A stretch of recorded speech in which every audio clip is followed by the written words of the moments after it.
Welcome back. You are listening to Rabbit Troop Sucks, and for us, we're recording in the evening. And as I've said before, I don't know where you're at, but wherever your head's at, it's in the right place because you're listening to us. And as always, I am Paul. Next to me is Mike, and today joining us is Lamar. Welcome back, Lamar. Hello, guys. Glad to be back again. Hell yeah. We're doing it. We're doing it with Never Too Young to Die from 1986. And we are a podcast about obscure, overlooked, and sometimes forgotten about films. And this is definitely, probably a lot of those things. And there's a lot to discuss today. Yeah, and there's a lot to unpack about this movie. The measure I have now of how to unpack a film is how much did Mike pour in a glass. And Mike poured a lot in a glass. So I got a pretty full glass. So there's a lot of unpacking. Hope you called the moving company because we're going to be unpacking all day. That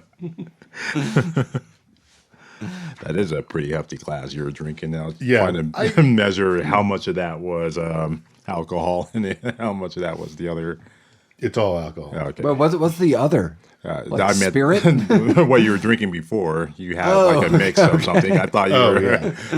Okay. Well, we started with like a Jack and Coke kind of thing, and now we're just on to a big old glass of tequila. All right. Okay. That's what I like to hear. Because that's what you need when we talk about this movie. Yeah, Mike, we're ramping you up with sugar and alcohol. Yeah. You got, like Coke and I'm all fired up. like ice cream and Easter candy from leftover Easter candy. Yeah. from many weeks past, and now you're never too young to die. I found the egg. There was your special nut treat earlier. I don't know what you're talking about. So, out of context, I have absolutely no idea what you're discussing. And again, as I've said many occasions, if you want to write in, rabbittroopsuckspodcast@gmail.com, I will isolate any of these things and send them to you. We should just do that and like sell it as a mixtape kind of thing. We just gotta tempo balance it and then like drop a beat to it. That's not a bad idea. Get a little theme song going. Like we could have the equivalent to the Super Bowl shuffle tonight. Okay. Lamar just looked down. So. I'm always looking down. Well, let me slowly try to swim through this plot line. A top secret agent is murdered. I'm adding my own effects.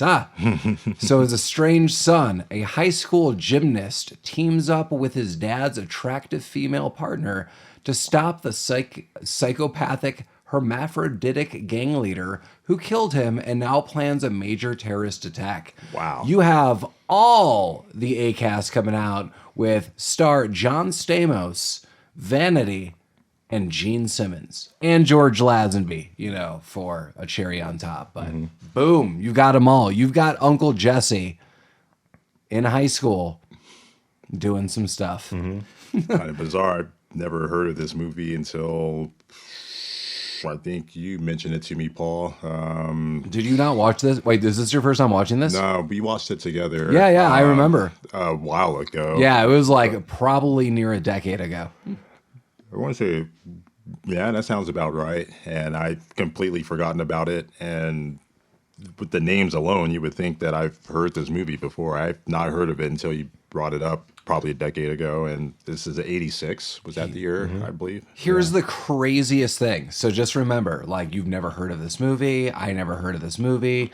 This movie, the villain is Gene Simmons. We'll get to name titles. We're going to get to everything. But we almost watched The Way Back with Steve Carell. And this was second on the list. We did not watch The Way Back. And so Never Too Young to Die came up. So the hell of a switch. It is, but still big names in it. And I'm really shocked that I just never heard of it. Yeah. Yeah. What do you think? What do you think about Never Too Young to Die, Mike? Well, I mean, I'll sprinkle in my thoughts. Whoa. It had, there were a lot of people in this. It had James Bond in it. Yeah, the Laz. Yeah, and this was supposed to be, like start off a kind of James Bond Jr. sort of movie franchise. That didn't happen because this movie sucked. Wait, all with John Stamos? Yeah, that was one of the trivia pieces. He would have headed up this franchise. But I don't know. Interesting. Yeah, maybe. What was this movie rated? You know, It would had to be PG, right? 86 was before PG-13. Yeah, it's R. It's just straight Oh, up is R. it straight Yeah. R? Okay. Oh, there's titties in it. Oh yeah, there's nudity in this. flash of titties and very little profanity. This could have easily been PG-13. Well, Yeah. no, PG-13, may or may not have existed. It's Yeah, like that's true. right within this year or the year I previous bet to it's it. right on the line there. Oh man, yeah, because I'm trying to think. Like nudity wouldn't get you out of nudity could get you out of an R rating at this time. Like John Hughes had nudity in films. Maybe They it's were a an R. type of nudity. Yeah. I mean, it's a flash of titties for a brief So many second. hashtags. Yeah, I know. There's so much you can apply here. Everything we're saying, you should verbatim type into Google and search that. At I your will office. not. At your office. Okay, that's You at safe. work? Type it in. Yeah. Your boss needs to see what you're doing. And when your boss is like, "What are you doing?" Like a Beastie Boys video, you're like, "I'm listening to Rabbit Troop Sucks." Right in that voice. And they're like, no. Mikey said, Too much partying. Boys. You've described my work experience. Too. you said this was probably going to be a franchise that was going to branch out. I wonder Yeah, if, that's what they wanted it to be. wonder I if the guess. Full House people got the Johns like, hey, listen, we got some, Oh, maybe. and it just canceled everything. It was around the same time, I think, Full Hear House me out. started. Yeah. You playing Lance Stargrove in a franchise isn't for you. But hear me out, Uncle Jesse. Stargrove. Stargrove. Yeah. There's a song. Oh my god! Oh my yeah. Yeah, basically the characters and the movie title have their own songs that are just someone repeating the name over and over again. I don't know, Paul, you got up to do something when the credits were rolling. But did you hear any of the Never Too Young to Die song? They play it at the beginning. Oh, okay. It's all throughout, baby.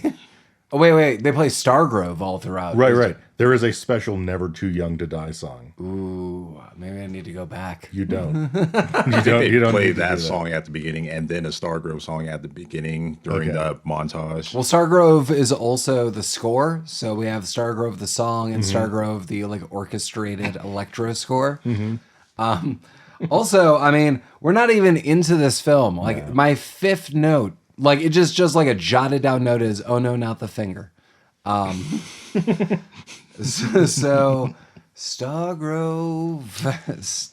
That song also makes me think that this was probably going to be a series, and that was going to be the theme that was going to power this 5 or 6 film series. Who knows? Screw off James Cameron and her Avatar franchise. Let's bring back Stargrove. There's still time. I bet Stamos, the Stame, would be totally willing to do this. He's a unaged Adonis. Bring it back, Stargrove. Yeah. But make time between your fucking Oikos yogurt commercials and give the people what they want. Oikos. Is it Oikos? Am I saying that? It is. Okay. Is he still doing that? I have no idea. Okay. I don't know what he's doing these days. No. Either. Is your direct question, is John Stamos still doing the yogurt? Yes. Well, I would assume yes.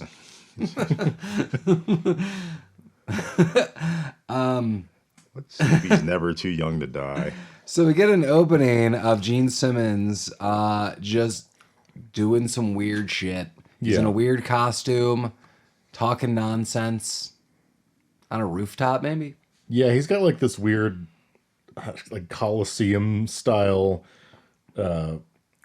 amphitheater that he's speaking to his weird biker gang minions in. Yeah, and he's talking like he is a methed out Mad Max leader. He's like the pitch and octave of his voice keeps going like up and down. He's like, "We will rule the world," and he does say that in very sing-song format. And he says, "We will do it for we'll do it for the gold." I think he says like the jewels, the money. Yeah. He said he has a little list. I'm kind of on board. I mean, so this guy's doing it for the jewels. So let's talk about this for a minute because I didn't understand the plot of this movie, which should come as no surprise to most people. But so he is a drug lord. Amongst things. So that's, you know, he let's dabbles. let's not pin. He's a man of many hats. But the plan is that he just elaborated on, he is going to poison the water supply of LA with nuclear runoff from like a power plant. And in return, he's getting jewels. I feel like there's a middle piece that I'm missing between poisoning LA and jewels. Mike, you get the underpants. Okay. This is a very underpants gnome kind of plot. I do like that he tried to shoehorn it into the first 10 seconds of the film. It literally opens and he's saying just it to us. he's singing he's it right explaining in. But he's not elaborating on it. It's kind of just what you said. We're just going to poison this. Guys, I just had this idea. Here's what we're going to do. Assuming that this is going to be like stage one of many. The kind of what I've got was, and I am definitely stretching my imagination, is he's either going to do this, say he's going to do it, and have the stuff to do it, and take ransom. But there's no mention of ransom. That is correct. Or he's going to do this, and it's going to happen, and he's now going to threaten other places. I've done this once. I'm going to keep doing it to other places. Again, Mike is absolutely correct. No one has ever noted this. I'm definitely stretching my imagination with this one. Okay. That makes sense, though. I mean, I guess. A little. It makes a little more sense than what our friend Gene described to us. listen, I think the bias I have here is I'm trying to articulate a madman's rantings, but he sold me on jewels. Damn it. Damn it. The guy's like, we were going to do it for jewels. I can't read all of my handwriting. It was something like the reward, the ransom, like gold, ransom, jewels, money. I just heard jewels, and my Goonies mind thought, this guy's got a pirate ship of jewels. That's what he's looking for, yeah. Also, can we talk about his name for a second? Yes, we can. Because his name is Velvet von Ragnar, which is that's a great name. Yeah, it really is. But I think they just refer to him as a Ragnar through the rest of the movie. Do you think he's like Norwegian? Maybe, yeah. I mean, if that was my name, I would definitely go by Velvet. Oh yeah. I would make people call me Velvet. We could keep calling you Velvet. You can, yeah. Could you guys from now on? Well, we had Paladin Mike, but can it now be Velvet Mike? I like Velvet. Yeah. A lot better than Paladin like. I've always got these shitty nicknames, and every fucking Billy calls me Dirty Uncle Mike. So I don't. That's Is that a nickname, or is he just saying stuff to you? I don't know. Is he just being mean to you? yeah. That's Both, I think. I like the name Ragnar though. Yeah. Does he say that in front of his son? I don't know. His son's not usually. They don't let me near the sun, I don't think. Now with that nickname, like Jesus Christ, like that's what I'm trying to put together. I'm trying to Columbo this situation. I think I'm an uncle to the dog, not the son. Stargrove. Stargrove. Also, why was he a hermaphrodite? Why was that necessary? Yeah, just because. Okay. Was that explained in this, like, when was that explained? I don't Later, remember was it- when that okay. was brought into the plot of the movie, but like, was this just because it was the 80s and they wanted to make him seem like weird? I have no idea. And that's the best they could come up with. I felt like it was Gene's idea. It felt like he was really enjoying it. So He liked the outfits, maybe I he think, brought it yeah. up and it's like, okay. There's another movie that we've seen where he is the villain, and we will definitely have to watch it at some point in time. Yeah. It's gonna happen. He's a good villain. You're talking about Extract, right? No. I thought you meant X-Ray. I thought that's what you were. Oh no, it's No, I know what you're talking about. yeah. But he is in Extract. And he's pretty, That's right. and that's he's right. pretty great in that. Well, jumping yeah. kind of into the film. Yeah, so apparently there's a disc with a code on it, and Gene Simmons needs this to activate some kind of doomsday, I'm going to poison the water system of Los Angeles, you know, the deal system. So there's a bunch of rebel spies or something going on, and they find one of these women who is spying in this weird Mad Max gang of people. And they're like, where's the disc? Where's the disc? They're looking for the Ram J or something. We don't really know what's going on. And someone's like, not the finger. And Gene Simmons, I guess his special Mortal Kombat fatality move is to I did not see this at the beginning, but apparently the fingernail extends like Wolverine's claw. I think he just has like a cover over it. Yeah, sometimes. so it's like whip up. He's like kshink, and all of a sudden he's Wolverine fingernail, and he just spikes you. He doesn't even slit your throat, which was weird. He just kind of jabs it in one area and Yeah. you die. Just jab it in there. Real jabber. Well, so yeah, they had like the babe tied up, and he was like, "Where's the ram cake?" or whatever. They keep calling this disc something stupid. She's like, "I'll never tell," and also I don't know.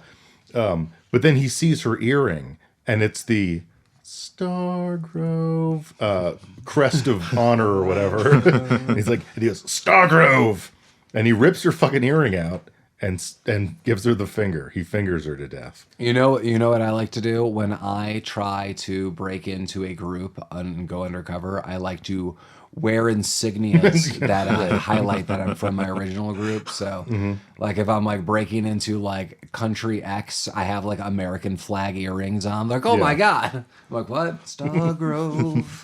Well, and then this kicks off the Stargrove song. Yeah, that's transition. Yeah, because we have a montage of the younger Stargrove doing gymnastics. Yes, the little gymkata, which maybe one day we'll get to. I would do that. Yeah, I have some of the lyrics I wrote down really quickly. Well, this song is amazing. It was something like flying something out of control or something like that. But those running to a danger zone. Are you good enough to stand on your own? Stargrove, Stargrove, Stargrove. Stargrove. It's a pretty long song, too. Oh, it goes on and on. It'll stick in your head. It's gonna be in my dreams. Let's see. If this sucks, you can edit it out. Never gonna edit it out. Yeah.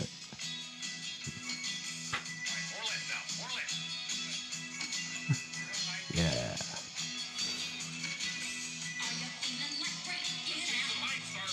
Oh, Stargrove. Oh yeah. They're feeling danger.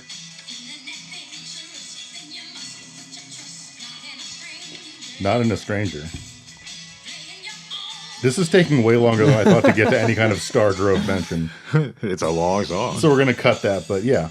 Nah, I'm gonna keep it in. They'll know. No, I didn't mean cut it out. Oh, I mean, yeah. like I'm just gonna stop playing it. This song is 4 minutes long, by the way. Stargrove.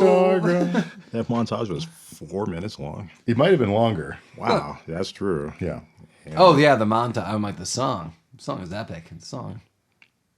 That was Is beautiful. it epic with the montage though? Yeah. It was all just Stamos on the rings and the balance beam.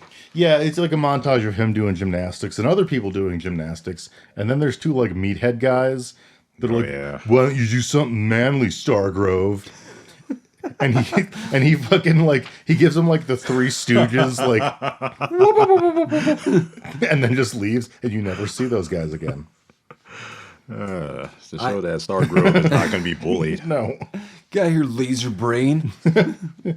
Well, no, he has to leave because his nerdy friend shows up and he's like, "Look at my sweet gadgets, you guys." Cliff. Cliff. I love Cliff. Cliff is my favorite part of the movie. Cliff is great. Boom. He's always got a smile on his face, but he's got this sweet gadget that he's going to help to use. He's going to use to help Stargrove cheat on his test by sending the answers to his dope Casio watch. Yeah, which is great. So he gives him a listening device, which comes back later. So this is his cue of this James Bond, young James Bond kind of saga that we're looking at. Oh, it is his cue. Yeah, and he's like, here's this listening device.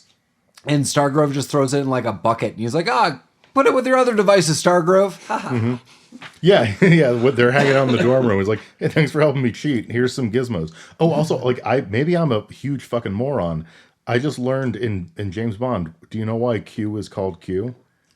I do not. He's the quartermaster. I never put that together. Oh, I didn't either. Yeah, I Just just, discovered now. Wow. I mean, not like right now, but I mean, recently within the past, I don't know, couple weeks. Wow. This is the thing that I've learned. Wow. Yeah. There you go. The more you know. Let me paint more of a picture for you, Lamar. Mike was sitting alone, sipping on a cup of coffee, and he heard, It wasn't coffee. It all came to him. there's a big old glass of tequila. That's my morning tequila. Nice. Well, What the fuck was? Sorry, I was looking at ingredients on a package recently, Okay. and one of the ingredients, it was listed. I just chuckled. It was listed as breakfast grade coca. So, Wow. I was like, wow, oh, yeah. So and it was like a UK product. So I mean, there is like sipping chocolates, as Mike has his sipping tequilas, and it's done usually, I believe, at like breakfast time. But I have never seen breakfast grade basically chocolate listed at anything. And who's making this? Is no, They have to. this is evening chocolate, madam. You can't get this breakfast chocolate label right out of my face. That is a faux pas. That means there had to be a team that had to classify it in a certain way. They have to run it through test so it can measure up to that standard. You're telling me Keebler elves are real and they live in the UK? Yeah. Is that what you're telling me? That's correct. And Do they live in a tree? not necessarily. I mean, as long as your coca was breakfast, what was it? Breakfast Great. Great.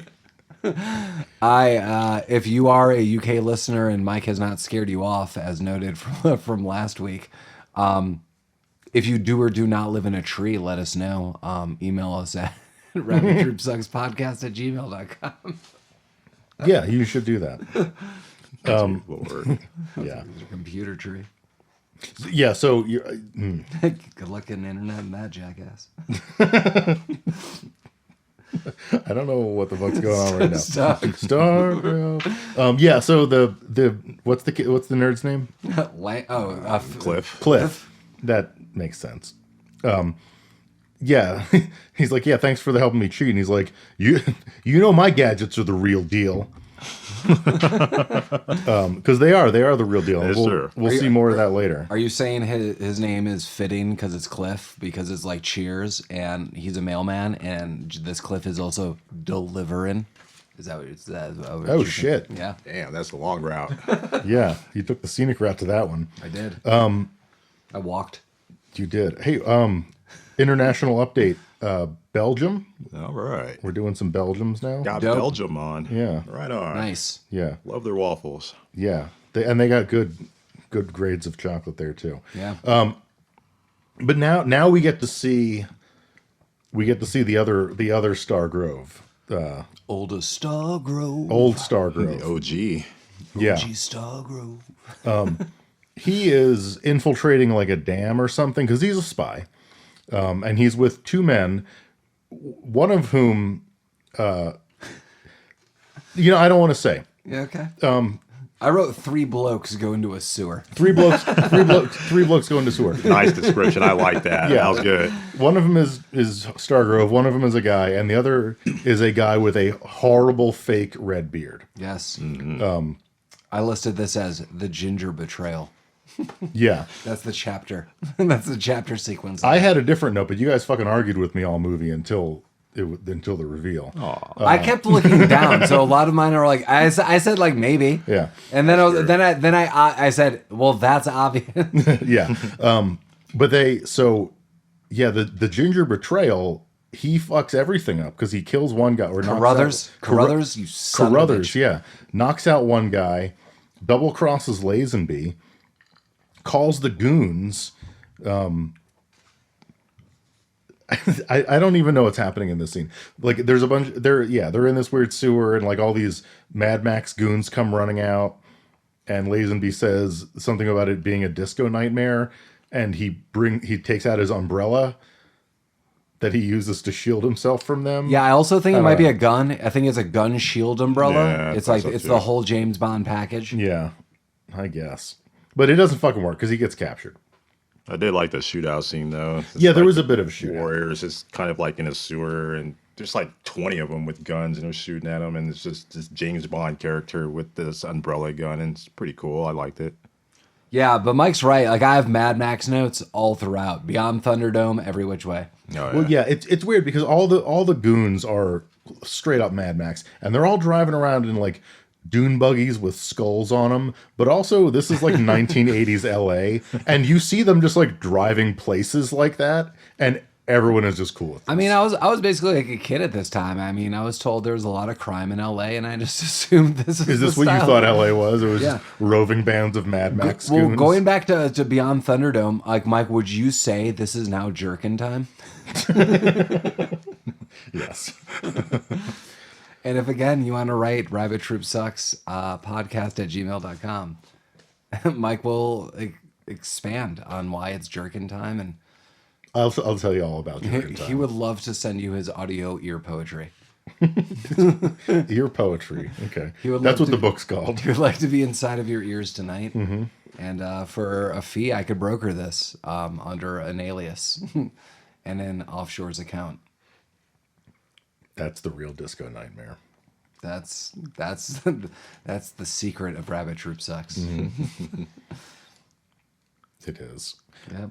But yeah, so he gets captured, and then Velvet Von Ragnar's grilling him over where the RAM cake is, or whatever the fuck they keep calling this stupid computer disk. Gotta get some ram cake sometimes. Yeah. But he's like, you know what? I got the RAM cake right here in my pocket. You guys just. Well, there's a lot of like this is a really weird. Oh move. yeah, they're threatening his son. Yes, And shit. yeah, it's not just like an illusion. Like I do have to give it to the movie right here because good old Velvet is like, hey, you know what? I've been watching your son, and I'm gonna do terrible things to your son, and even Lazenby's like, whoa, what? He's like, yeah, well, I mean, like, I'm gonna like go kill your son, and that's gonna be really shitty for you. He's like, Yeah. well, that's my one weakness, and this disc is right here, and he pulls it out of like his breast pocket, and like hands it to him. Well, no, so Well, there's many pockets. Remember? there's a few pockets. Yeah, the one you're right. I do kind of like his matter of factness. He's like, "Are you threatening my son?" And Gene Simmons is like, "I'm not threatening your son. I'm promising I'm going to kill your son." Like, oh shit. So he's like, "No, this disc is just right in my pocket. Why don't you just reach right in there and grab it?" And so one of the goons does, and there's like a fucking mousetrap in there or something. I don't fucking know. Still don't know what's going on with that. But I wrote magic pocket hand. Yeah, but he reached in and then his hand turned to blood. Well, so the Dungeons and Dragons movie came out recently, and I have not seen it, but I'm sure there's a reference to bag of holding. So maybe Lazenby's front breast pocket was a bag of holding that encases a crocodile. Oh, there was like a fucking dragon in there. Yeah, you just put your hand in his pocket. He's been waiting this whole time. You want to see a trick? Put your hand in my pocket. Get something you don't want in there. Yeah, let's say other people try to put other things in that pocket. Yeah. They didn't like it. No, they didn't. But this move was not well received, so No. they just fucking kill him. Oh, yeah. Yeah. 00 dead, friend. Yeah. Boom. Just like James Bond's wife in On Her Majesty's Secret Service. Also, 00 dead. Yeah. So now, sad times. We're at the funeral. A man with a cane is talking to Stamos about his dad. He's like, "Yeah, your dad, the businessman, not a spy." Yeah, isn't that the lawyer? But yeah. It's like, oh, your dad left you many things. Like, yeah, I don't believe that bullshit. What do you ever mean? There's a traffic jam all up this highway. Right. And then 5 people came to see your father. But one of those people was Vanity. Or Danja, or whatever the fuck her name was in this movie. I wasn't even like, I can't remember her name. I think it's Danja. Danja, okay. But so she is dressed in very appropriate attire. She's wearing a mesh bodysuit with like a negligee. I literally wrote in my notes, like, you went to a store and you're like, how do I look sexy at a funeral? And then I wrote, where do you even go to get that? Yeah, there's like a slit up the side. It looks like you're going to be seduced on a tombstone. Yeah. It's great. It's what all the kids are wearing. No, she's looking all right though. Yeah. A little wind gust. But yeah. So the lawyer and now the only surviving Stargrove go for a ride in the car. He's like, yeah, so like, you're not rich, but you'll never be poor. By the way, you own a farm now. That was your dad's reprieve. You didn't know about your father's reprieve? I didn't know much about my father. Yeah. Well, Stargrove, you're a bastard. Well, and like we find out later that Drink your this guy's tea full and of go to shit. bed. We find out later that this guy's full of shit, but he's playing it off like he's like, I don't fucking know. I'm your dad's lawyer. I thought he was a guy. Shut the hell up, Stargrove. Take your farm and get the hell out of here. Well, and he does. He does take his farm and get the fuck out of there. So I like this fun scene. So Okay. it's very quick. Yes, they're in the car, and he's like, "You've inherited this farm." So then, very quickly, you see John Stamos go home, like to his dorm room, and he's telling his roommate Cliff. He's like, "Dude, I inherited this farm." Cliff is super excited. Yeah, he's like, sick, dude. Well, yeah, Cliff has been giving him like all these devices. They're clearly best friends. Yeah. They know each other like every which way. He's like, "Yeah, man, I inherited this farm." He's like, "That's crazy. What's it like?" He's like, "I don't know, man." I'm like, "I'm gonna go see it. Bye." Leaves him. At first, he wasn't really excited about it. He's like, oh, I inherited a farm. And he just lays down, and Cliff's like, cool, let's go. And then James is like, oh, okay, yeah, I'm going to go see it. See ya. And by farm, they mean a mansion in the woods. The whole movie is house to house of just like affluency. Right. Like Stargrove's house isn't just like a mansion, it's covered with effing tapestries. Yeah, there's tapestries. like fucking medieval tapestries in there. He also has a seemingly never-ending supply of motorcycles. Oh, yeah. As you do. Yeah, obviously. Maybe they were all in the farm. There is a horse at the farm that we see once, and I don't think anyone's feeding that thing. No, that horse is in a better place now. Yeah. It's someone's glue. But he rides his bike out to the farm to check it out, and who's there but the funeral babe is riding a horse around. You're a babe. Danja. Gotcha. But while she's tending to the horse, I don't remember what this character's name is. Beef Mad Max? Beef. No, he was like the main. Boa Dobo from Double that Dragon? guy. I Yeah. don't know what his name was. Oh, what was his name? Pyramid. Pyramid. Yeah, thank you. Yeah, Weird name for him. Pyramid, who's like the head henchman and maybe also Gene Simmons' boyfriend. He's there because he wants the fucking Disc. Yeah, Everyone's looking for the floppy. the ram cake. Don't get sloppy when you're looking for the floppy. 3.5 mm. Peace.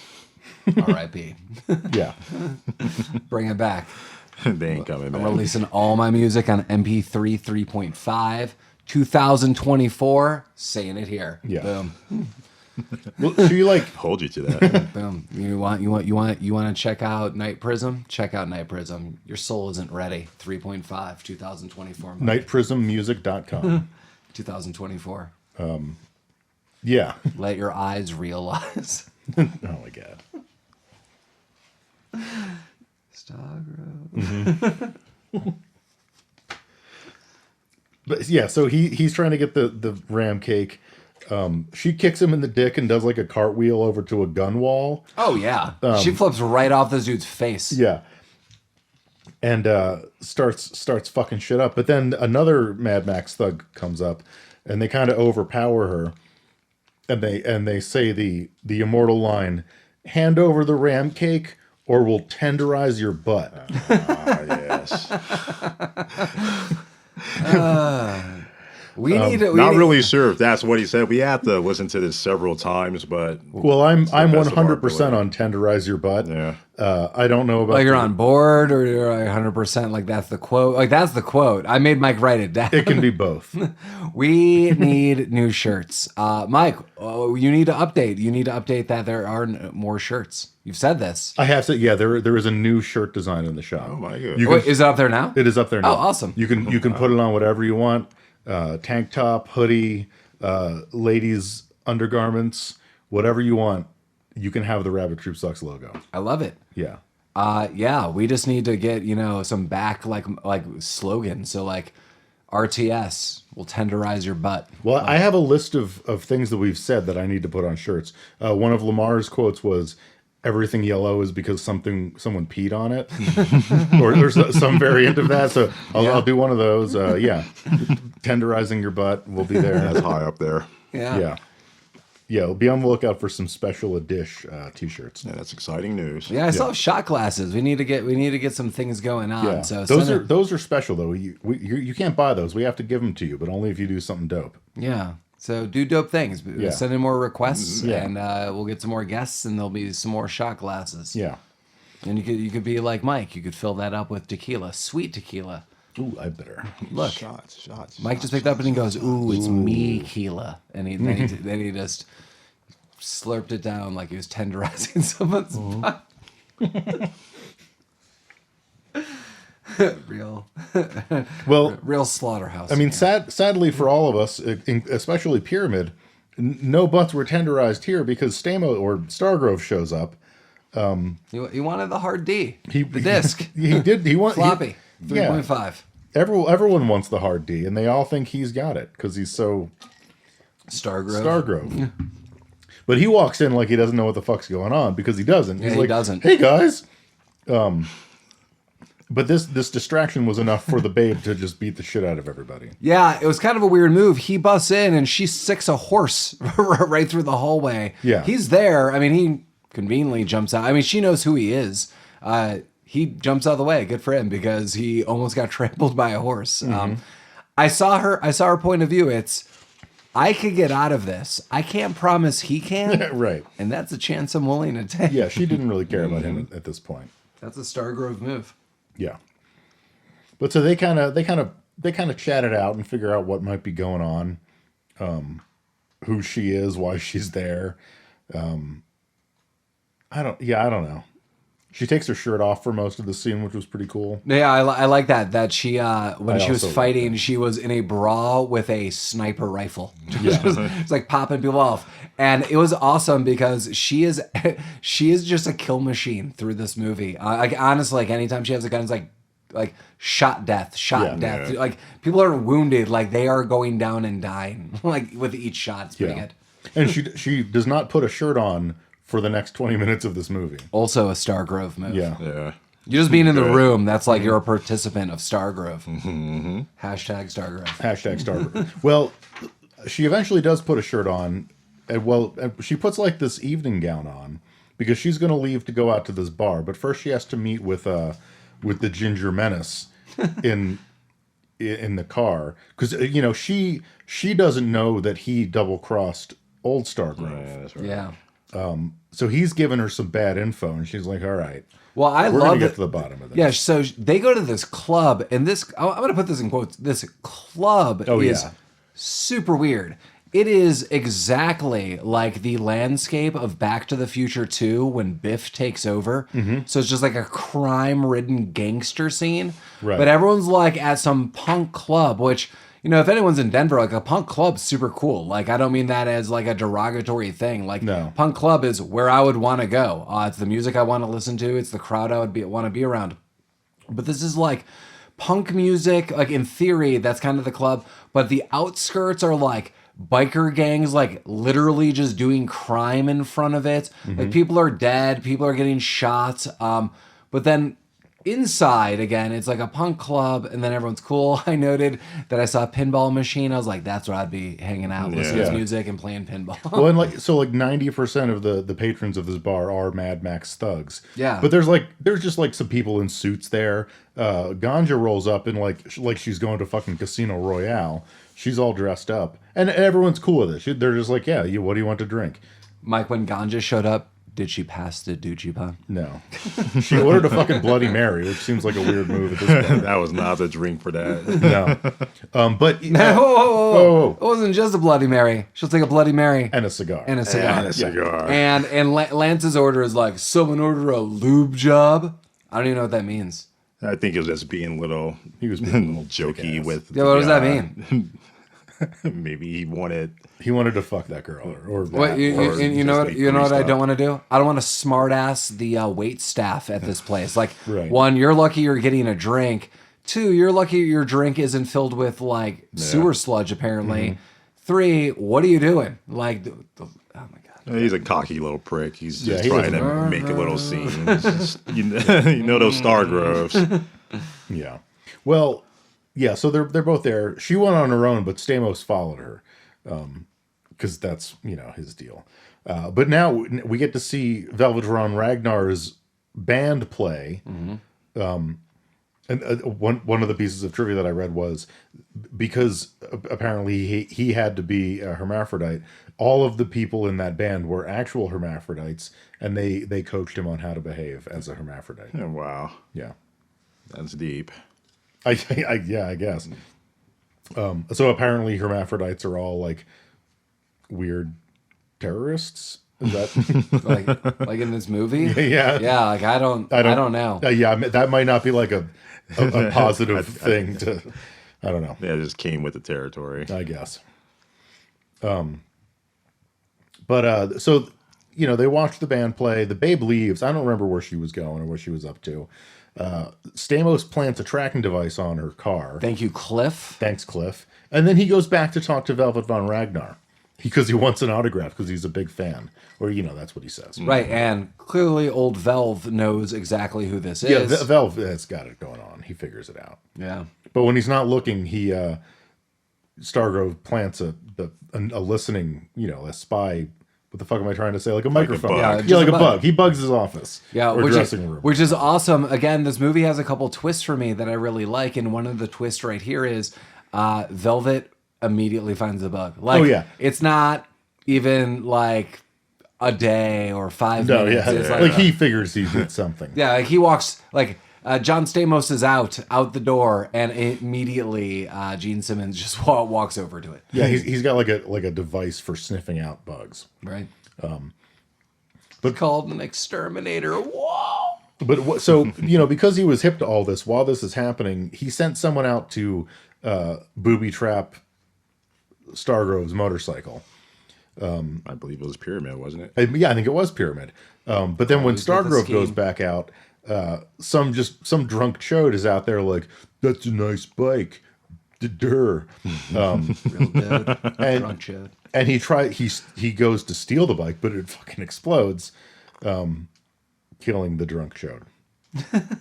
Don't steal bikes. No, but also, I thought at this point, like they think he's dead, or at least I thought they thought he was dead. I thought they were going to play off of that a little bit, but they didn't. He just No, they did not. yeah. But I mean, because he kind of got thrown into some trash cans or whatever. Yeah, Lamar had a fun side note that he observed that all of a sudden, there was like some kind of fire that was happening outside. Well, no, it was because the bike exploded, and immediately like 3 thugs had a fire extinguisher. Yeah. Where the hell did they get this fire extinguisher? Like, There's no way this punk palace place has a yeah, people are fire committing extinguisher. people are committing crimes right out front. Right. Like there are dead bodies and looting, and like these aren't like party drugs. Like people are doing like life-ending drugs in droves. Yeah. And there's a bike fire, and people are like, "Oh my god, get the fire extinguisher." Well, I feel like they have a lot of fires there, so maybe they're just trying to. That's be true. safe. That's like a party favorite. They don't want the fire department showing up because then the fire marshal gets Oh involved. yeah, it's a whole thing. Here's Yeah. your weird Gene Simmons meth. Here's Yeah. a fire extinguisher. You don't want that. Here's a pillow. A pillow? You always could use a pillow. You That's Take true. a could nap. sleep on it. You Yeah. could die on it. Yeah. Yeah. But so what the fuck happens next? Oh no, so Stargrove has a new motorcycle and he is chasing down this is like the next day, I guess. He's chasing Danja down the highway. She's in her Corvette. Yeah, I like the Corvette scenes because it reminds me of the arcade game Outrun. Because the dash controls are like those very like 80s. Oh like, yeah, it was like there's, the digital speedometer. Yeah, Yeah. that's cool. yeah, and it looks just like Outrun because she's like going like 80 miles an hour, 20 miles an hour. It's like up down because she's like weaving in and out, and it looks just like a video game. I thought that was fun. Yeah, cool. that was cool. Yeah, and so some biker guys show up to start pursuing Stargrove, and then Danja pulls a Griswold. Yeah, I also wrote that Christmas Vacation. Yeah, she drives herself and hides under the trailer of a big rig, so that she can kind of ambush these guys. And she does. She shoots him in the fucking face. Yeah, it's really nice. She gets under this huge semi and then conveniently opens her glove compartment to a nice revolver that she just starts blasting in the chest. It's a huge revolver. It's Yeah. a shotgun. Yeah, the first shot is into one of these guys' chest because, as I said before, like she's shooting everyone. They're kill shots. Like, you know, in any given movie, it's like, I shot someone in the arm, he shot someone in the leg. She is literally just like, bow, right in the chest. That guy's dead. I'm like, oh my God. Like, she's aiming to please. Mm-hmm. And then, how does Stargrove get there? Oh, he gets her on his bike and gets in her car. Yeah, they pull over. She's like, get in the car. We got to talk about this. And as they're driving away, he's like, no, my bike. So yeah, they're driving down the highway or wherever the fuck they are, but they get ambushed. The Mad Max goons have a spike strip, like for police chases. Right. They're prepared. Yeah, no, they this is, you know, a normal situation for them. So that, you know, they fuck the car up and they kind of ambush him. They take Danja somewhere. We don't really know right away, but Stargrove wakes up at his farm on his floor. This is a weird yes. 30 seconds in this film. It is, yeah. So John Stamos wakes up and he looks around, and for a moment, I guess he has this Dorothy coming back from Oz moment. He's like, it was all a dream. Mm-hmm. So he gets up like he's going to go brush his teeth, and he's like washing his hands in the sink. Yeah. Like he's just going about like things like day to day. Like, oh my God, like that was a weird thought I just had. Like a bunch of thugs beat the shit out of me and I'm just in my bed. Right. He woke up on the floor. Mm-hmm. And the thugs just rake his face across plates in the sink. Oh yeah, like that's this wake up call. These two guys fuck him all up. Like they fuck him all to pieces. Yeah, like a guy takes the back scruff of his head and just starts like whip whap, like left right, wax on, wax off, with his face against the broken plates in a sink. It's fun.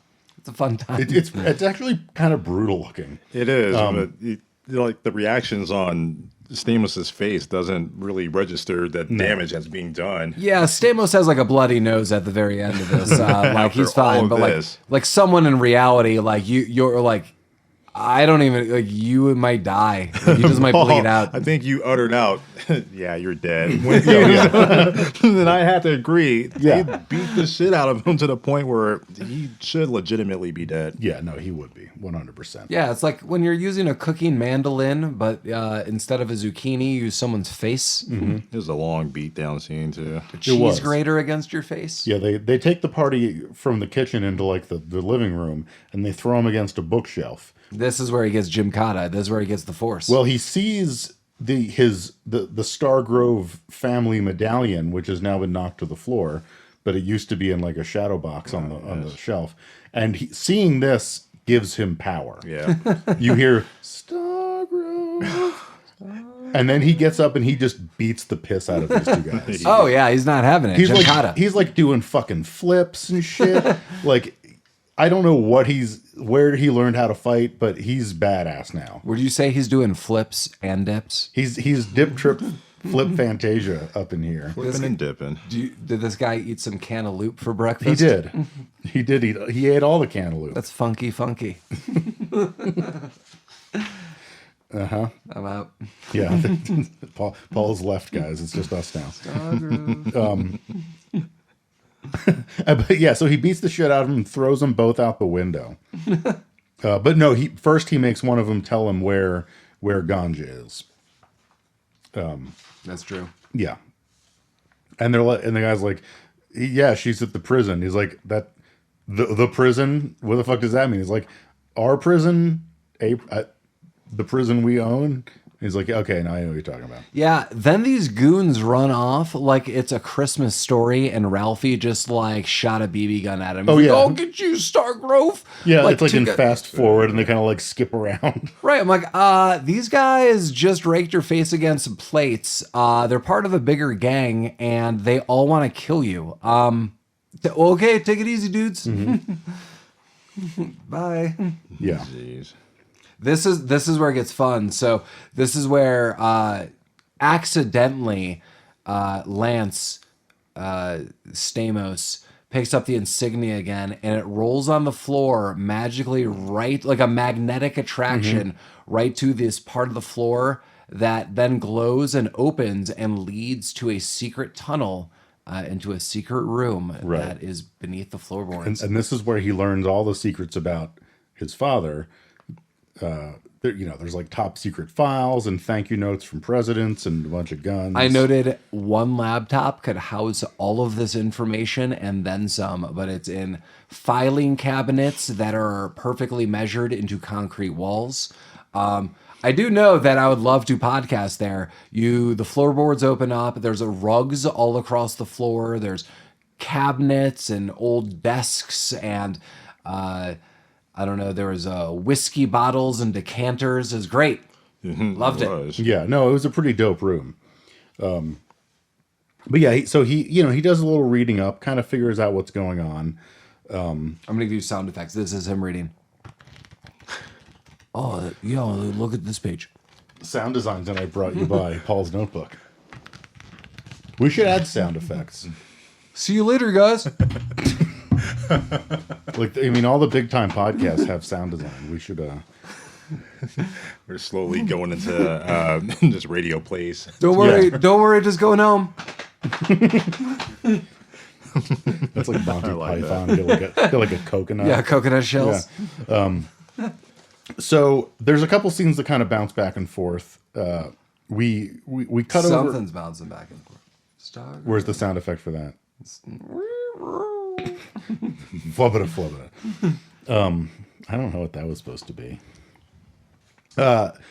We see Gene Simmons or Velvet like in his damn lair, talking to his tech guy who is played by Robert Englund. Yes, Freddy Krueger. Yeah. He's like a weird special credit cameo at the end, which is weird.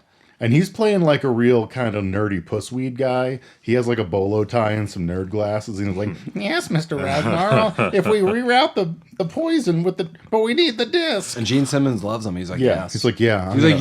He's serious. He's like, you will get that disc. Mm-hmm. He's like, our visions are aligned and we're going to make that happen. And it's kind of awesome because everyone's getting quote unquote the finger, but he loves Robert Englund. Yeah, Robert Englund does not get fingered. Not in this movie anyway. But now back at the farm where Lance is kind of arming himself, he sees one of the cast members from Cool Runnings drive up on a motorcycle. Yes, yeah, like a Jamaican bobsledder and a motorcycle helmet jumps through. Trick! It's a reveal. It's Cliff. It's Cliff. Yeah, he's just, he's wearing the worst motorcycle outfit in the world. Like red pants, and green shirt, black helmet, and orange gloves. He's all over the place. And he's created a gun. The fire gun or... The fire bomber? The fire bomber, I think, yeah. It shoots rockets at first. Well, it shoots like at first, like when you are Fire Suit Mario and you like, pew, pew, it shoots like little fireballs that kind of bounce around. It's not straight either. Well, I thought at first like he gets off a couple shots, but then something goes haywire. Yeah, it kind of fucks Then up. It turns into what Mike says, like it shoots these like heat-seeking hover balls, like it like falls out instead of like propelling forward like a rocket. It's like a bowling ball. It's like a bocce ball fell out of a vacuum. And it's like, ba-dunk. But then it like launches right into people with firework powers. And it's bananas. It's like watching an anime.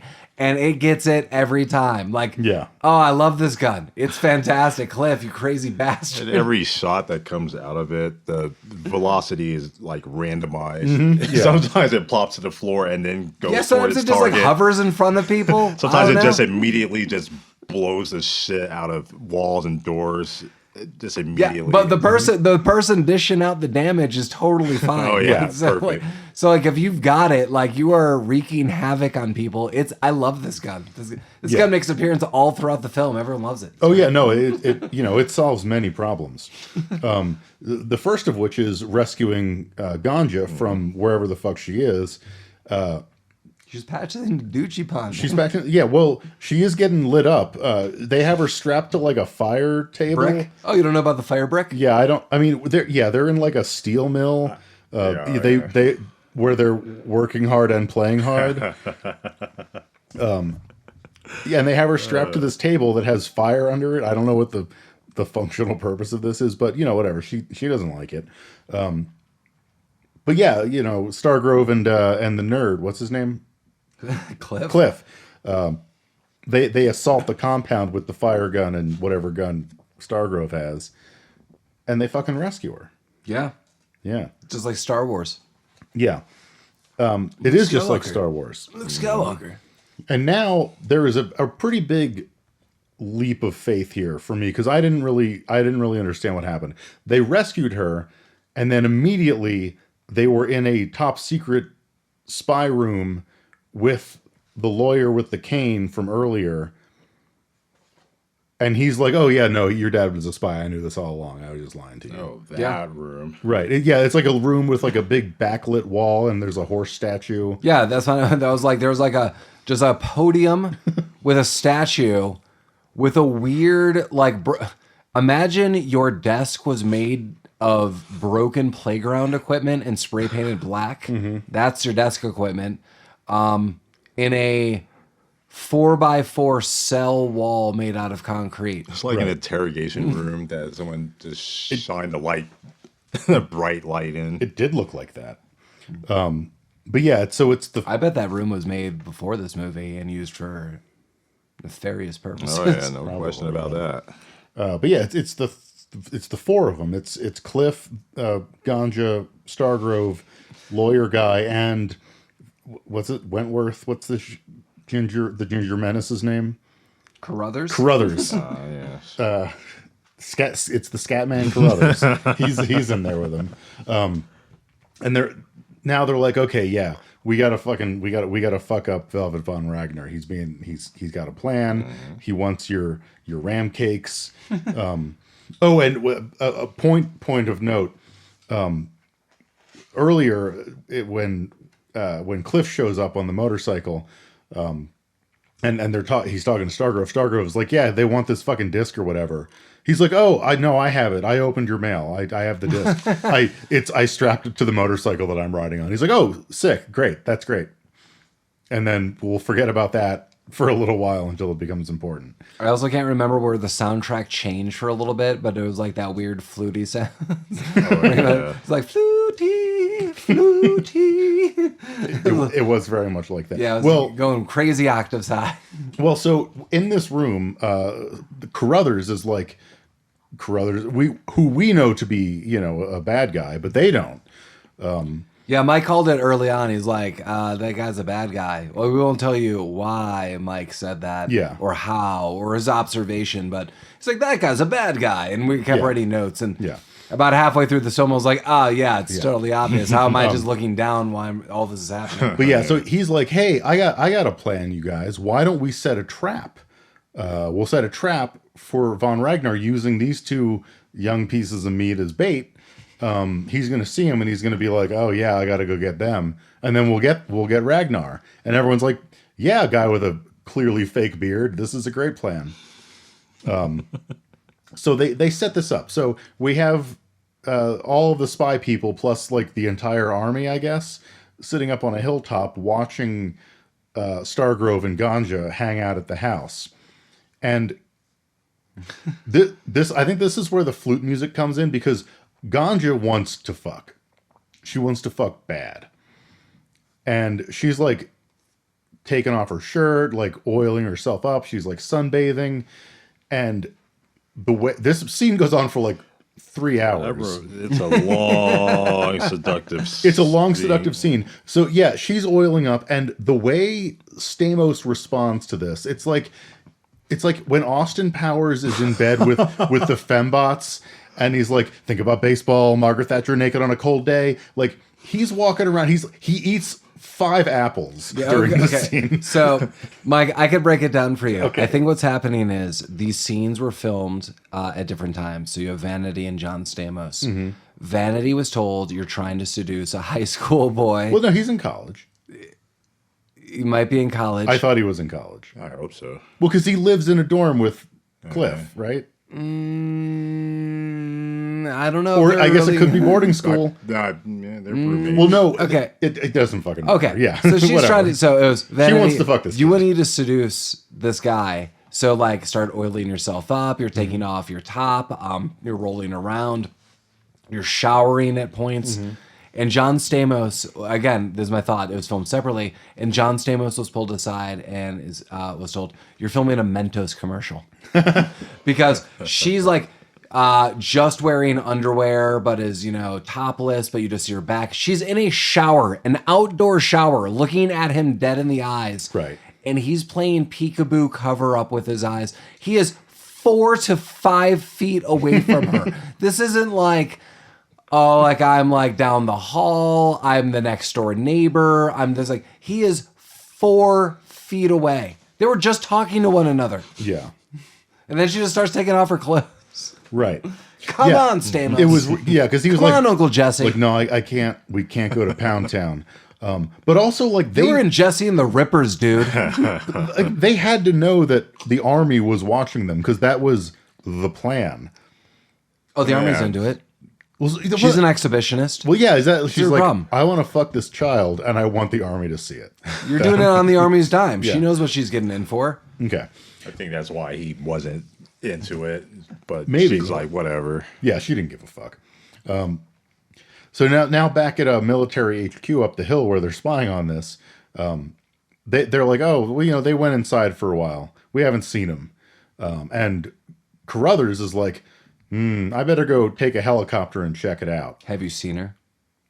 Baby, have you seen? Tell me, have you seen her? Yeah. So Tell me, have you seen her? I have seen her. So he fucking knocks out Cliff for whatever reason. He didn't deliver Oh the no, mail. I'm getting ahead of myself. He just takes off in a helicopter. He delivered the mail. Pyramid knocks out Cliff because Pyramid's there. Pyramid did not get the mail. Pyramid did not get the mail. Knocks out Cliff, steals the motorcycle that has the disc on it, and now back at the house, Carruthers and the rest of the fucking fake army gang kidnap Stamos and Danja, replace them with other people that look kind of like them, and take him away in a helicopter. And then when the Kane guy up at Army HQ he sees them, he's like, oh, there they are. He sees their body doubles who look nothing like him, but he's like, nah, it's fine. This is totally fine. Just army stuff. Yeah. So now we're in the helicopter, and now we get the reveal, the fantastic reveal. It is fantastic. Because Ganja's like, Carruthers, what the fuck, bro? Like, I thought you were chill. Yeah, Carruthers, like, I thought we are going over here and doing stuff. And And he turns around and he rips off his beard, and he's like, yeah, he turns into Skeletor Joker. He does, yeah. Real quick. but oh my God, Carruthers has been Ragnar the whole time. And I called this like at the beginning of the movie. I was like, that's fucking Ragnar. Well, I mean, it's the same voice and a guy clearly wearing a weird wig. Oh yeah, no, like if you saw, like, I know you guys were taking notes, but if you saw him, it was obvious. But yeah, so I don't know what the fuck happens. Yeah, they take him to like the weird little I don't know, place from the beginning, like the outdoor amphitheater. Yeah, like the biker hangout. The biker lair. The biker lair. The ring of death or whatever. Marge just swept the ring of death yesterday, but they're going to use it. They're going to use it again. And so they, all the thugs start like ripping Ganja's clothes off, and they're going to do a little raping, I think. But Ragnar's like, wait, stop, don't do rape right now. Please, Hammer, don't hurt him. And they're like, okay. And he's my notes are real spotty here, and I'm a little drunk. But Drug off juice? yeah, What kind of juice? Apple juice? yeah, Cran apple juice? yeah. It's all the juices. It's all the juices. Yeah, they're all mixed I together. smell the juice from here. It's grape juice. Yeah. I'm like Buster with the juice box. So Stamos is like, you know what? Like, you're all talk, bro. Like, you need the fucking disc and you don't have it. And guess what? Go fuck yourself. He's like, oh, do I not? Well, he's like, oh, do I not have the disc? No, okay. You kid. I'm not. Yeah, whatever. I can't do it. Whatever weird voice he had, I don't have.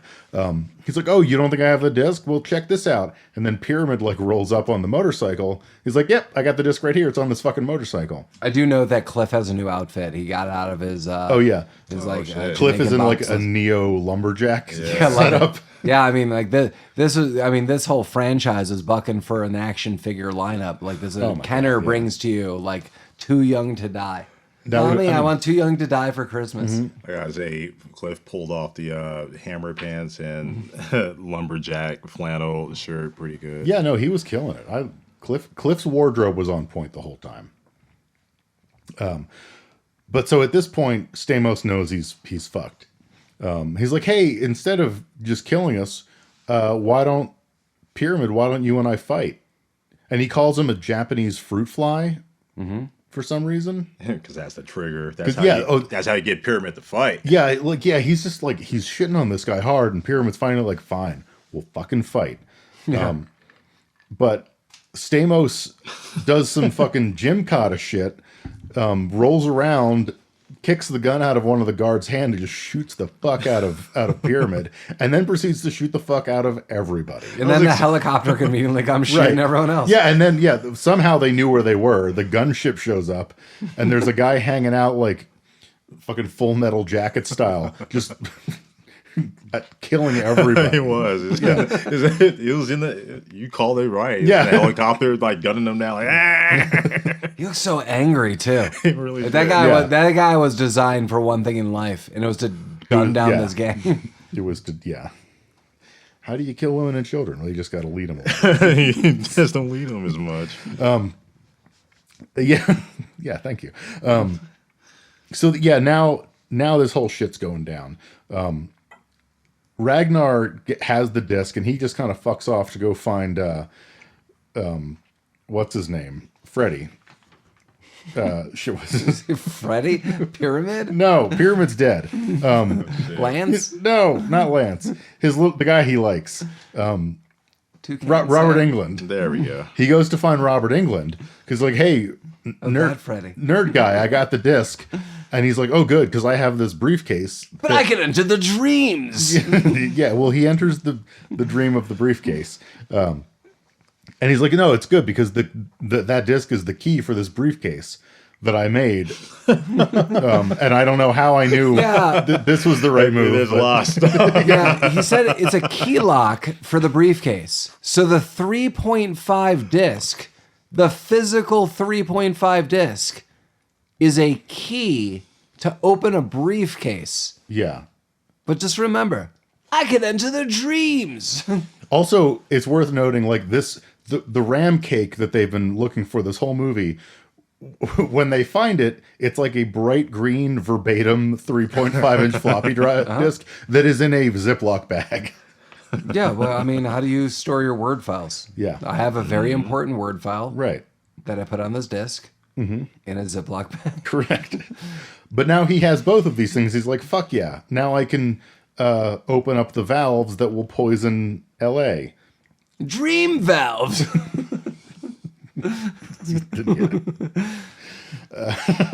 You can never hurt me. I'm the master of the dream world and the dream valves. I'm the dream architect and city planner. I'm all of them. Well... I mean, and that's good, because that's what he needed to be to figure out these valves. I'll tell you, dreamscape. So they fucking run off. And he's like, oh, you can activate it remotely. And that pleases Ragnar. He's like, that's good, because we got to get the fuck out of here. So they're outside. They get in this truck. And Ragnar just, like, pieces out in this big-ass truck. And he's got the briefcase on the passenger seat. He types in the code, and the briefcase is like, no, you need to be closer. You're not close. You're not close enough. You're out of range. But it was very polite. Yeah. The briefcase. Like there was times where it was like, "Thank you." Yeah. Like mission complete. Thank you. So he's like, "Okay, fuck. I'll just go to the dam, because that's where the valves are, at the dam." So he's driving to the dam. The helicopter gunship guys are fucking up all the Mad Max goons. eventually they figure out, that he's left, what's kind of going on. So Stamos grabs a motorcycle. He's like, I'm going to go after him. You take the helicopter and follow me. This is his 5th motorcycle, by the way. Yeah, he's just going through motorcycles. So he's following Ragnar to the dam. He darned a lot of socks that day. Yeah. And he... Nice. I don't know what the fuck you're talking about.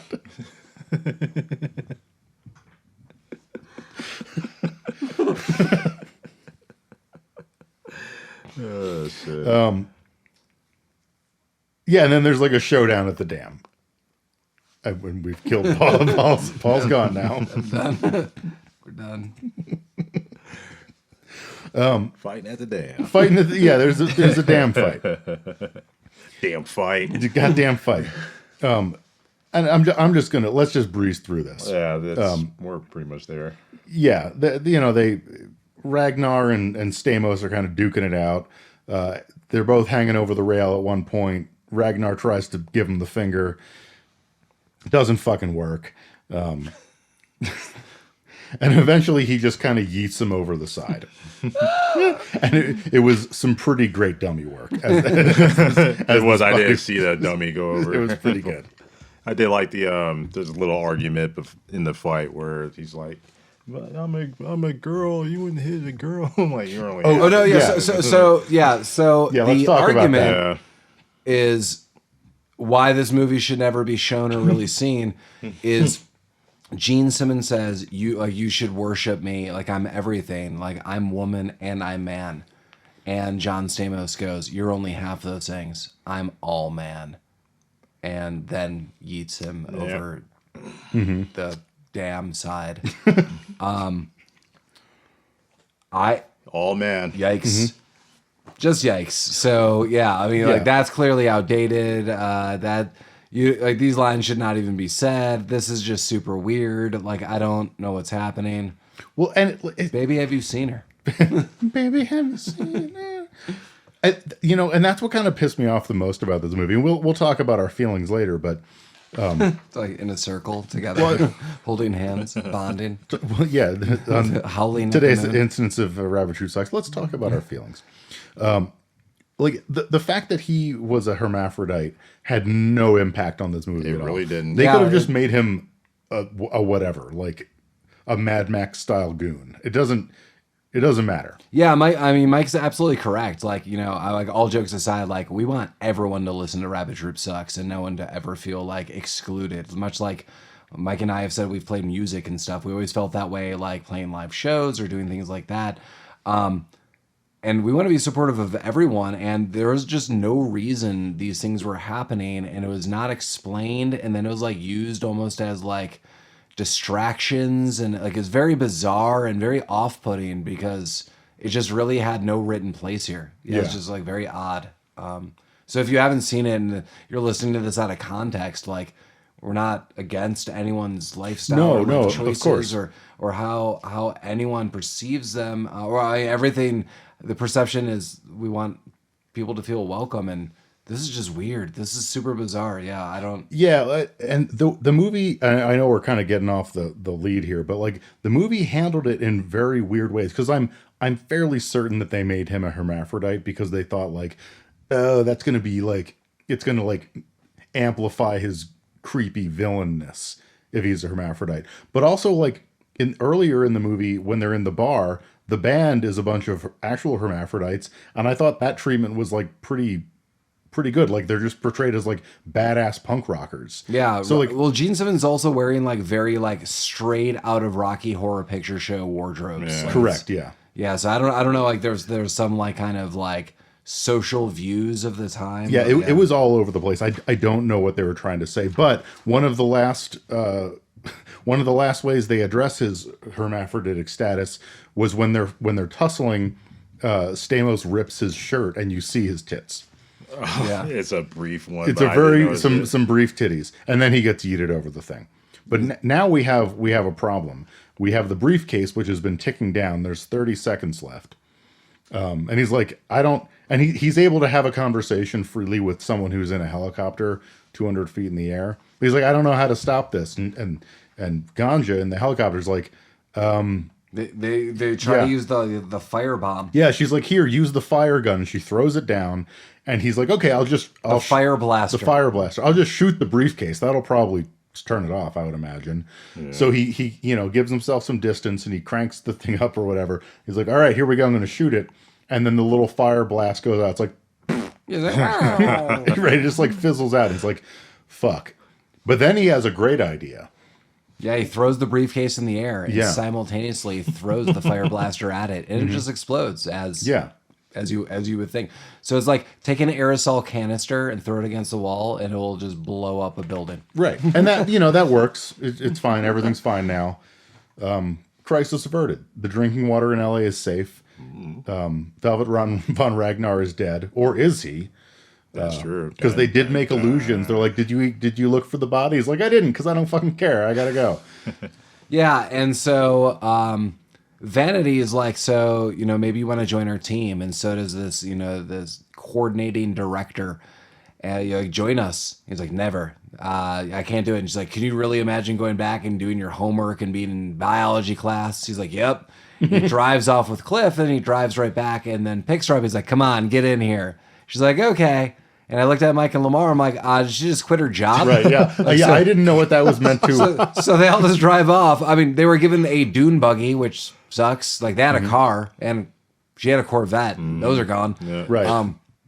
Yeah, traded them in for this shitty Mad Max Dune buggy. Yeah, this is like a frame on wheels. Right, I like like a because basic he engine. specifically asks, he's like, "Hey, I gotta go. Do you have a car I can use?" And the general's like, "Oh yeah, of course." And he Like, kicks a soldier out. yeah, take whatever you want. And then he's like, "Oh, here, take this shitty bad guy car that no one fucking wants." Yeah.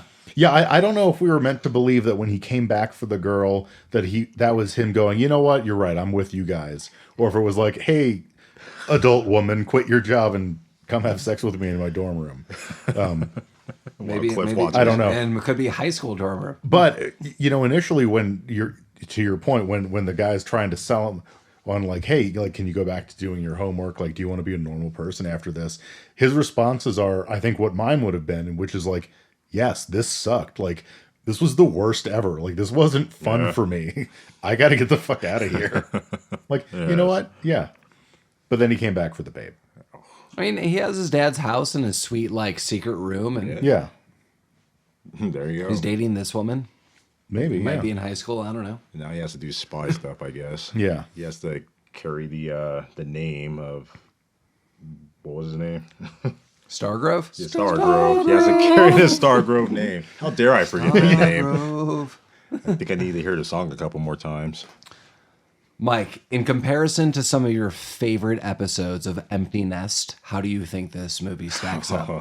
Wow. That is one hell of a scale. Yeah. I don't even know how to answer that. I don't know that I've seen an episode of Empty Nest. Okay, well, I want you to think about that. I'm going to counter it with Lamar Okay. with season 1, his favorite Chris Elliott episodes of Get a Life. How do you think it compares? Oh, it doesn't. I mean, Get a Life is top quality. I Never Too Young to Die just can't compare. Was he never too young to die? Was the doctor an empty nest? Could he? We need to get off the Empty Nest. Okay, well, let's talk about his original roles in Golden Girls. There we go. He'd stop by. He'd be like, hey, Doc. He's like, hey, Golden Girls. Wonder how many episodes he was in there. They're my girls. They're my Golden Girls. There they are. What's up, B. Arthur? Playing solitaire? I really wish there were episodes like that. Dorothy, you drinking juice? Take it easy. Doctor says, health check analysis. Great. Hot damn. Well, I mean, the comparison to Golden Girls is that, the conceit of this movie is that someone is looking for the hard D, and that's, I think, what most Golden Girls episodes are about. Yes. And they find that RD. Diction? Yep. Yeah. Like enunciation? Yes. I knew it. Hard diction. I knew it. Hard D. Yeah. So, Laminate it. Paul, what do you think of this movie? Yeah. What did you think? In comparison to Emptiness or season 1 of Get a Life with Chris Elliott. Actually, I don't think this movie is as bad as it could have been. No. This movie lacks a lot of the luster that James Bond would have, or even a movie we covered, and go back and listen, please, If Looks Could Kill.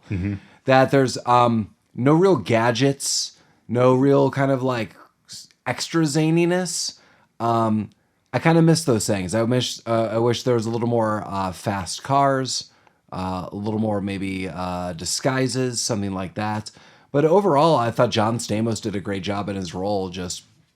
I thought the story lacked in areas. Gene Simmons was fine as a villain, as we just said. How they wrote his role. I don't know, in a 2020 plus perspective, it's not shocking to us, and I don't know, it's just offensive. So that sucks. I feel that role was a little out of place, enough to make me think that there's maybe a I don't want to say a hidden agenda, but maybe the director might have had something to say about that. I have no idea why he chose that specific way of making a villain, and maybe there's a story to tell there. I'm going to tell you a little bit about this director, Lamar, that I think is going to really shock and surprise you. Oh, no. That at first I was like, wow, this guy did one of my favorite things on Earth, is something associated, and I know not the classic, but the 80s Twilight Zone. He directed an episode. And then he got crazy with it and started directing 2 different TV series.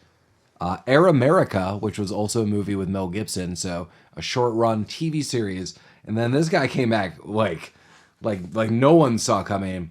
Boom, directing episodes of Sweet Valley High. Oh, wow. Oh, wow. Didn't see it coming. I did not. Did not. Maybe I did. I've never seen any Sweet Valley High. Maybe if I sat down and watched some episodes, I can piece together what's the thought process behind Never Too Young to Die. Listen, get in the shower, put some lotion on like Vanity would, play peekaboo games with yourself in the mirror. We'll put on some Sweet Valley High. Maybe I'll Listen to the soundtrack do of that. this movie. sit. Wake up in one of the local parks Denver has to offer. You want to wake up in Wash Park, Cheeseman Park, City Park, Congress Park. We got all the parks, baby. Line up those parks. Lose your mind and wake up in a park. Mike, what did you really feel about this movie? Honestly, I kind of had fun watching it. I mean, I'd never seen it before.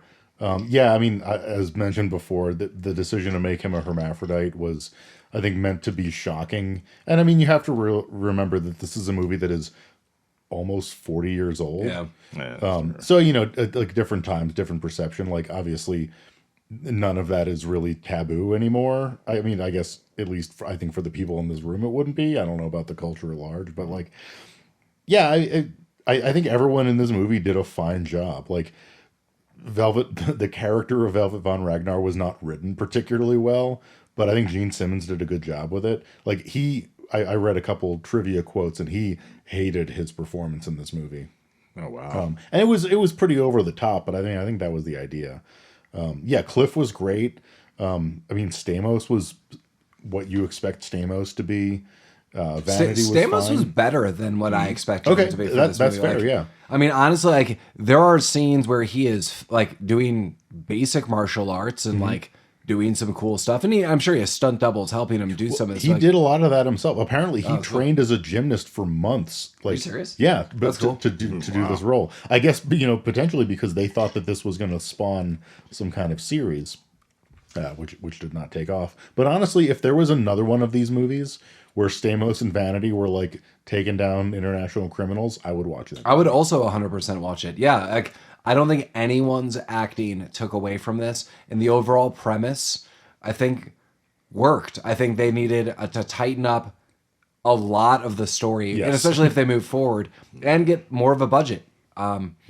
Maybe the problem was this 86? Maybe the part of the problem was that they didn't know what to do with this. Movies like this, a lot of times that I read, at least on the trivia, is this was the test pilot for a bigger show. Like, I remember being a kid, there was always these weird Sunday movies. Do you remember this, Lamar? And it was just like, on ABC, like watch Too Young to Die. And then it was like a real test, like, did the audience like it? Like, it was a fun TV movie, but like if people really started talking about it, we're willing to do a TV show. Like maybe it was that kind of deal.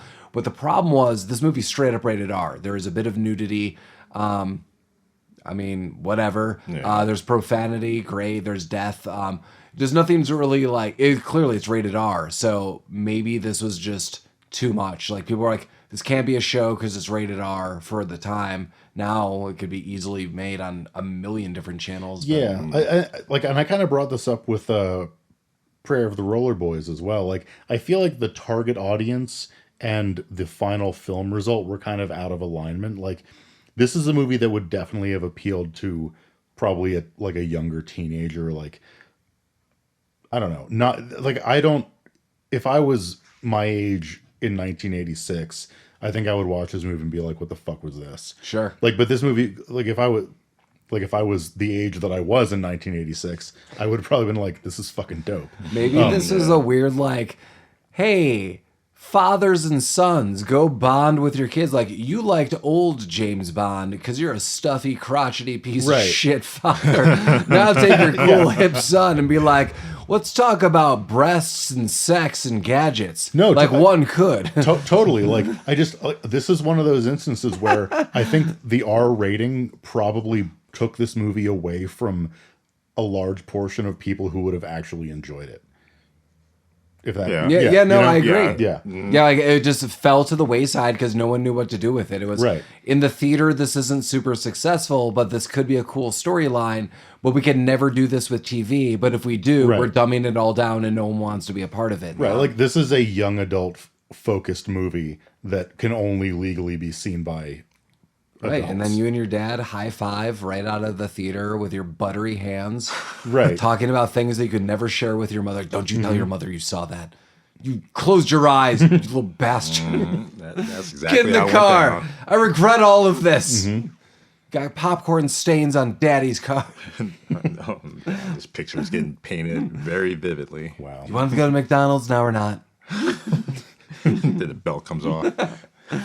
McDonald's is for winners. You are too young to die.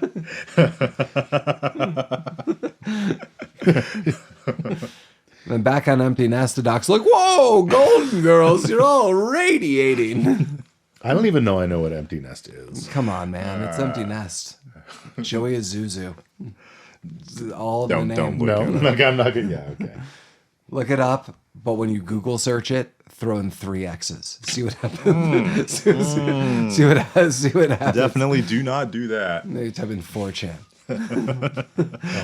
Now you're tripling down on this search. Get weird with it. Yeah, and that's how all of our listeners got arrested. Did you activate the dark web? God damn. Yeah. Yeah. Well, Yeah. Okay. we realized we are too young to die. So I guess we all had fun with it overall. Yeah, but, yeah. No, it was fun. As always, as I said throughout this episode, you can email us, which is rabbittroopsucksgmail. It's rabbittroopsuckspodcast@gmail.com, or hit us up at rabbittroopsucks.com, or just directly go to Instagram or Facebook, or anywhere on earth where you could listen to podcasts, you could listen to us. I'm really excited that our next movie is what, Mike? Oh, I'm super stoked about this. Next week we're going to do the 1999 video game to movie classic Wing Commander. Was it 99? I think it was 99. Wow. But yeah, we're going to do our second video game adaptation, Wing Commander. Yeah. And what could go wrong? Nothing. It's going to be us and Freddie Prinze Jr. Got the Prince. against the Kilrathi. Got the those Lillard. motherfuckers. You got the whole crew. And I have a lot of things to say about this movie because I was a huge fucking Wing Commander fan back in the day. Were you taken by the Wing? I was. Did Wing sing to you? Yes. Do you love the music stylings of Wing? I love the TV show Wings. Okay. I love. Did you really earn your wings today? I earned my wings today. I like the band, the supergroup Wings. Okay. I like boneless buffalo wings. All right.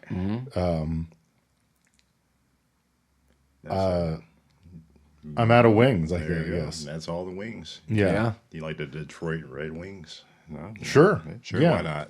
It's fantastic. Actually, you know what? No, There this you is a go. Colorado podcast. Yeah. It's all, Yeah. it is all Avalanche for me. All right. I'm sorry.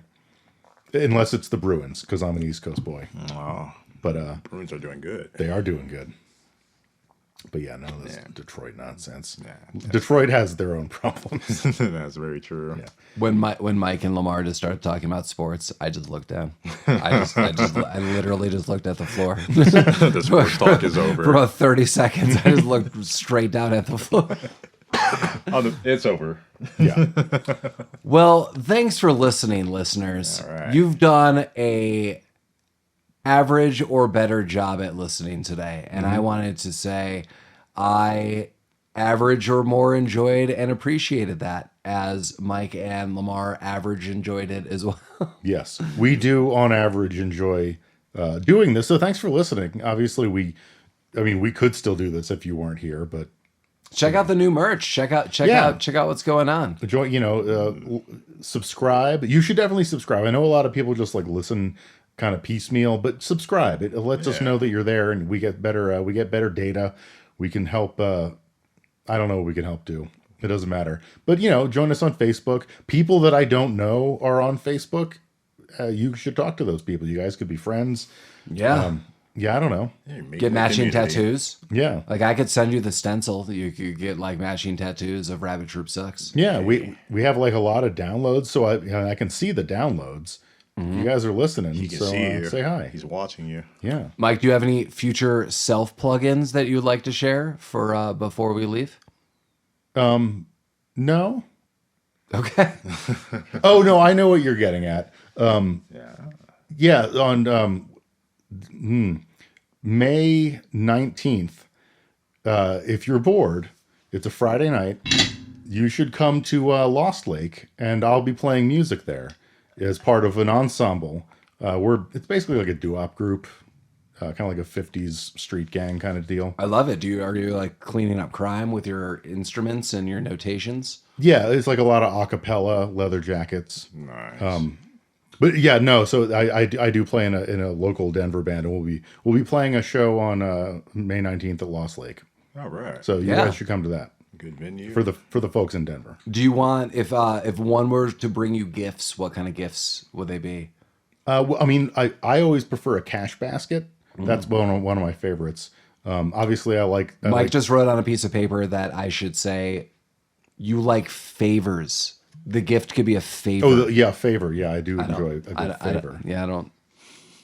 Yeah, That you can work that out with Mike. it could be sexual. It could be just like picking me up from the airport. Mow my range. lawn. Yeah, well, whatever. Get them all in. Yeah. Lamar and I do not endorse this, nor are our names on that. Take my name off that project. Yeah.